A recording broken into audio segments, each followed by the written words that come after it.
Hello, welcome.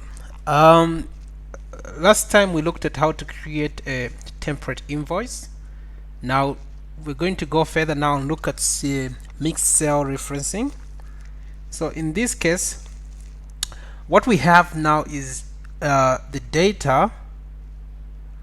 What we have here is an amount, like we've got $4,000, and you want to start your the annual rate. You've got this annual rate of 0.1. Then the rate of increment is 0.005. Then the start year is 5 years. Year increment is 1 year. Okay, so what we want to do here is to say we have the years running down the rows, and we've got the increase in the interest rate. Okay, so you take it that you are making an investment of 4,000, and you want to find out this 4,000. If you invest 4,000 growing at 0.1%, what would be the value of your money in 5 years time, then in 6 years time, 7 years time?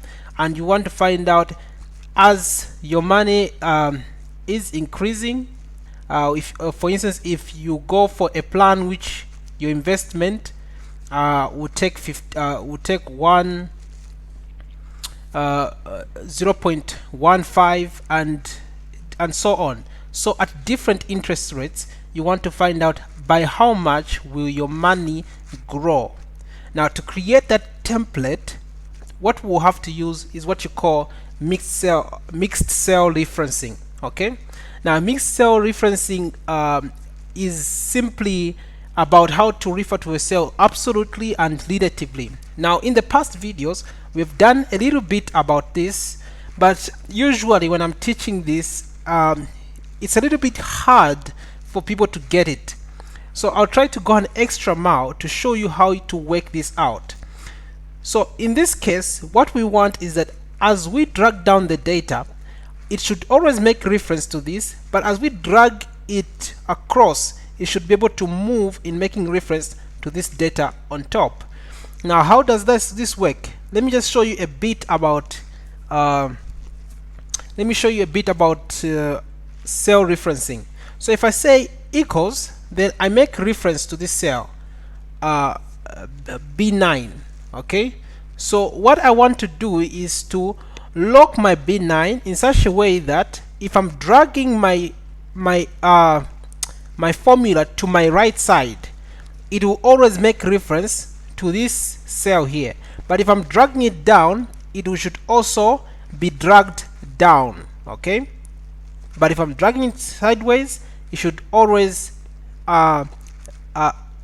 when I'm dragging it down, it should remain where it is. But if I'm dragging it to my right side, it should always move to the next cell.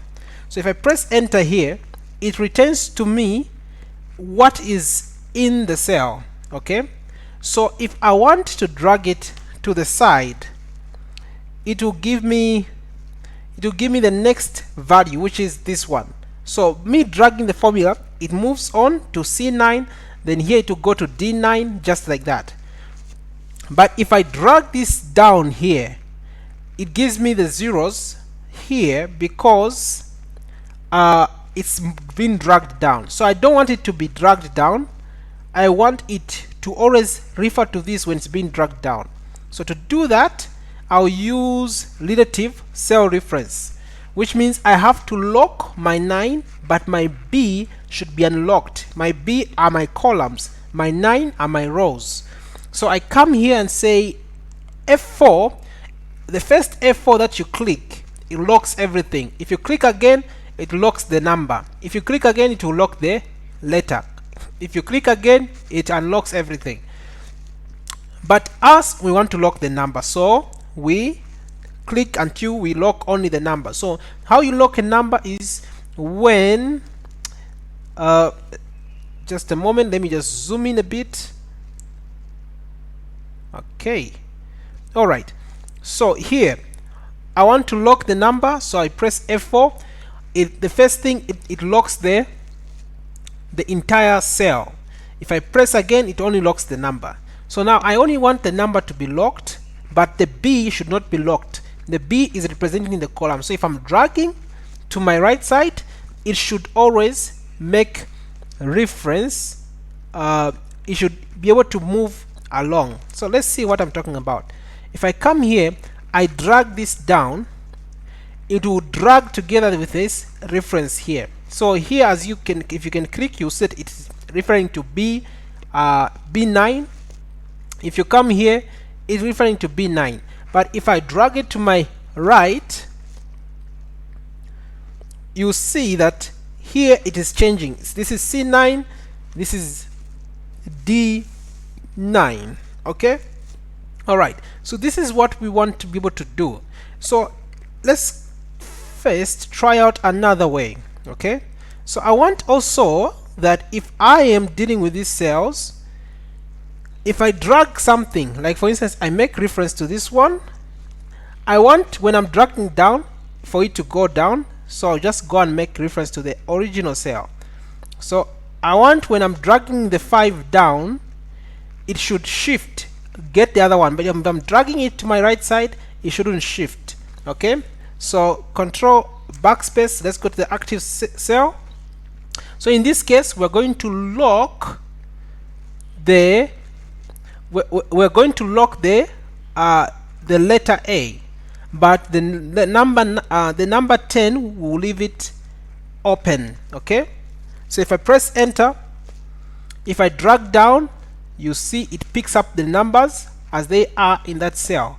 Okay, so it moves from A10 to A11. Okay, but if I drag this to my side, it will always just pick up the 5. Okay, all right. Then if you want, you can do I've shown you that one, the one for absolute referencing. Okay, so let's try to work out this. What we want is to be able to calculate the future value. Now to calculate this future value, we will have to use the amount, we have to use the rate, we need to use the number of years. Okay, let's just zoom it out a little bit. Okay, so what do we want to do here? We're saying equals, then the formula for calculating the future value is FV, sorry. Then our rate, what is our rate? So in this case, our rate is here. This is our rate. Now in our rate side, we want it, as we are dragging the formula to our left, to our right, it should be able to move. Okay, but if we're dragging down, should always make reference to that rate there. So we press F4, then we make sure that the row is locked but the column is open, comma. What is our number of years? Our number of years is 5 there. Okay, so in this case, we want to lock the column, but the row must be open. So press F4 until the letter is locked. Okay, comma. All right. What is our the value or the investment which is being made? Now look at this. This investment, we are looking at it from the point of the person who's been invested into. So if it is a bank here, which means at the end of it, the bank has to pay because this was an investment. So if you're looking at cash flow, how cash flow is, in this case the bank is paying off, so it's losing. So which means you're going to say negative. What's the negative? The negative of that that payment, which is the 4,000. So this money at first was an investment by a customer into probably the bank. Now the bank at this period, calculating the interest and the number of years, you'd be able now to see that the bank is now the ones paying back. So if it's paying to you with the interest, which means it's a negative. Okay, all right, comma. Now what do we want to look at? What is our present value? Now here our present value is in a case whereby if we had previous cash before this amount, that would be our present value. But right now, this is the only money being put in. So right now, present value isn't available, is 0. Okay, now if it's not there, you can just skip it by pressing another comma. Now this type of an investment, does it have an end? Of course it has. Okay, so you can decide to end your investment at this point, so it has got an end. So if you look at Excel, if you've got bracket squares, it means that this can be left out or not. It can be left out if you wish to. So in this case, end of period, this is the default. Okay, so since it's the default, there's no need actually even to put it, because Excel will know that if you don't pick, it will pick the default. The present value is not there, so there's no need also of picking it. So we close our formula. Just make sure that the B3, which is the amount there, should be fully locked. Okay, we don't want it to move. Okay, you press enter. So now this is the return on the investment. So if we drag this down, we'll see how the investment goes. Then we can drag also this amount to our right side for all the columns. Okay, up to there, and automatically Excel does the populating of the numbers for you. Okay, so if you look at this formula here, let's go up, control up arrow. When we come to the 20, you see that it's making reference to this date, to this year, and it's making reference to this the interest rate. Okay, then if you want to try it again, you can just come to the bottom here to counter check. You see that it's making reference to the 20th year there, and it's also making reference to that interest rate there. So this is how you are able to populate this table to find what the investment to be on your, or what to be your return on your investment, depending on what interest and the period of time. Okay, all right. So one thing also you should be able to note, for instance, if the decimals here are beyond the 2 decimal places, you don't have to worry, because this data usually you don't have to use it to calculate other things. So there's no problem even if you don't round the numbers. So we did round numbers in the previous class. All right, if any question, please feel free to ask. Let's move on and let's do some Sumifs and Countifs. All right, now what do we have here? What we have here are sales reps. Then we want to find out what are the total sales for each sales rep that is represented here. So we want to find out, like for instance, Sue, what is the total sales that he has done, and would want also probably to count how many times does Sue appear. So we can count. So in this case, let's try to do the addition here. So to do the to count how many times, we are counting by a criteria. So I want in this table to count how many times Sue, to add all the cells for Sue. Now to do the addition, we use the Sumifs function. So we say sum ifs. Now Sumif is quite goes way old. It's quite an old formula. It is a little bit, it's quite limited because you can only do it by one criteria. So now we usually use the Sumifs. Okay, so on Sumifs, the first thing it is asking you is to say, what is the sum range? What is the range that you want me to add up? That's the first thing that you're supposed to pick. So the range that you want us to we want it to add up is this range. we pick the range, then F4 to lock it, okay, because we're going to drag this formula later on, comma.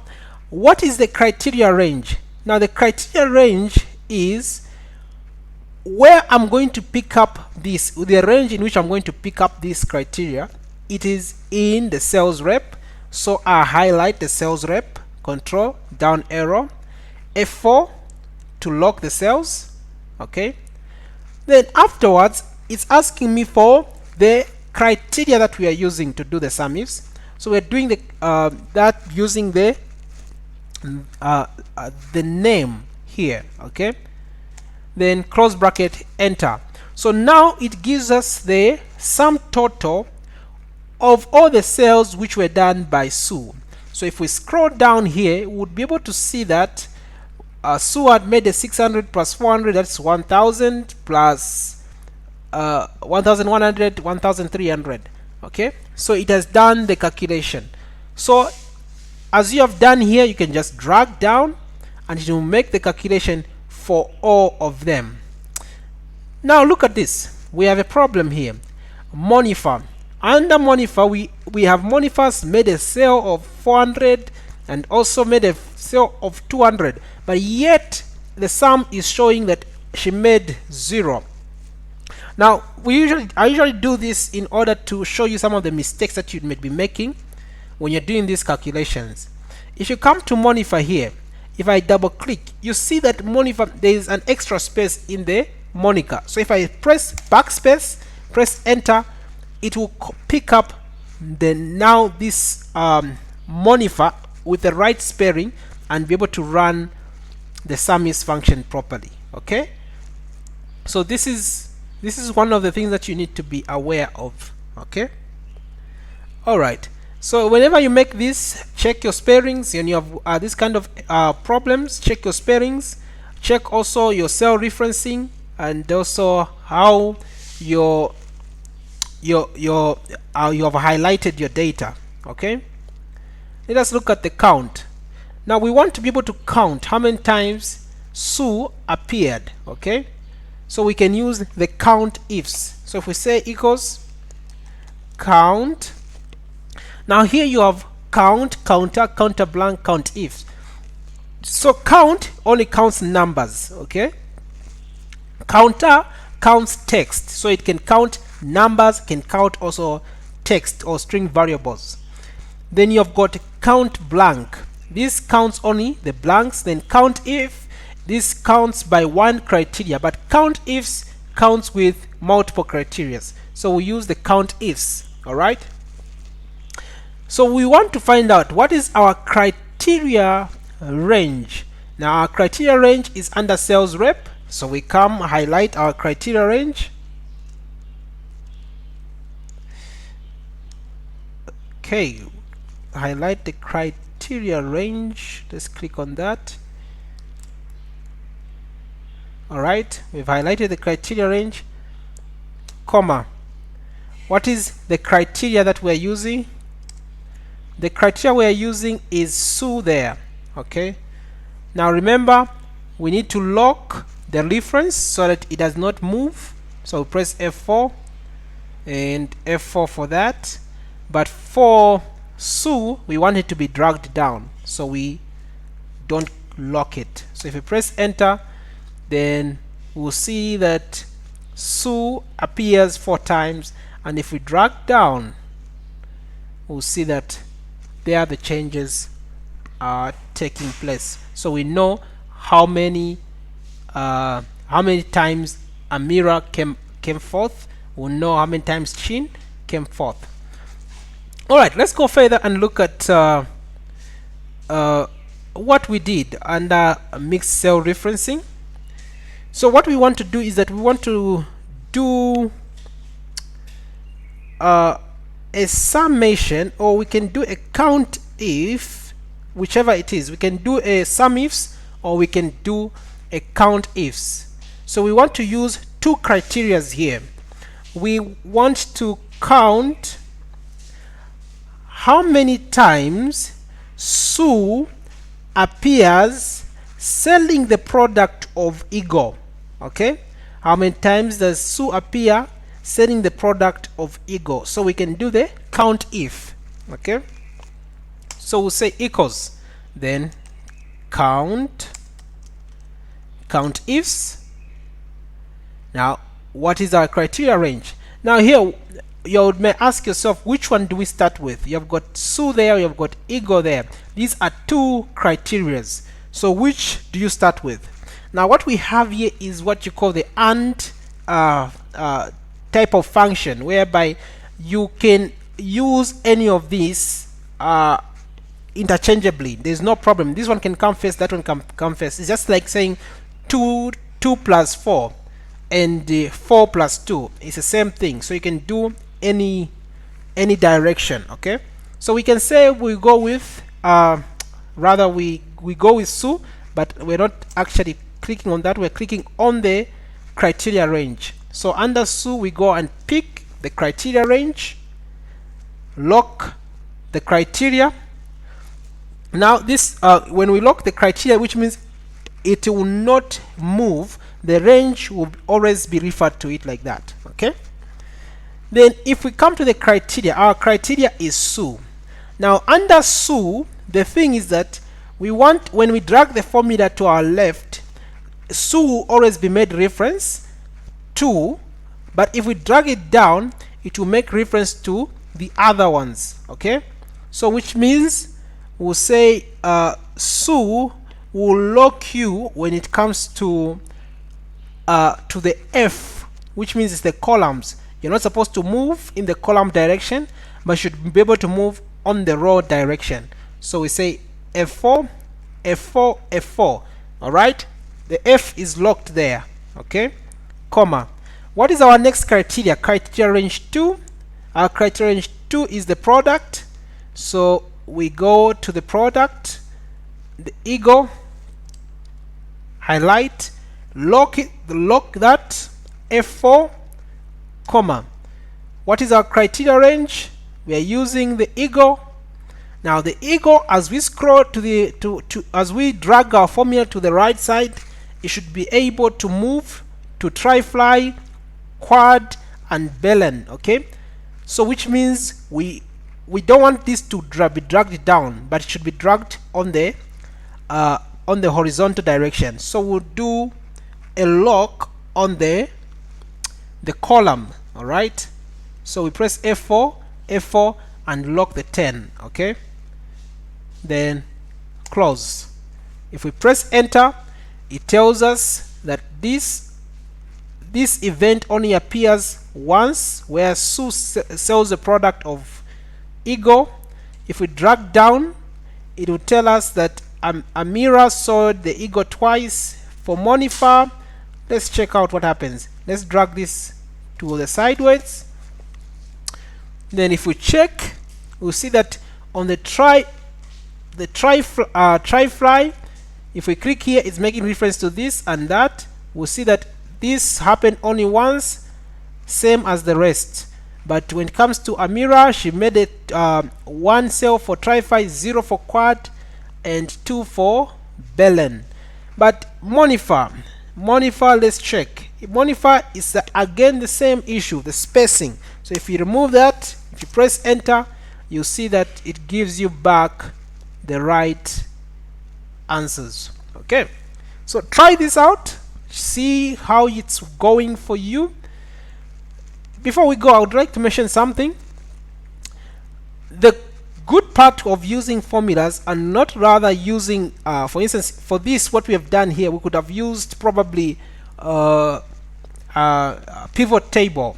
So if we use the pivot table, the challenge that a pivot table will give you is that it does not quickly update. So for instance, if I increase if for instance I increase the sale of the tri-fly, if I increase it probably to 400, you see that there will be an increase in this table. So if I say 400, then I press enter, you see that quickly it will update itself. So that's the best thing about formulas, they quickly update, automatically update. But for Pivot tables, you would have to go there and update them automatically. Try this out, share this with friends, and see how many people you can assist with this. Alright, see you on the next video.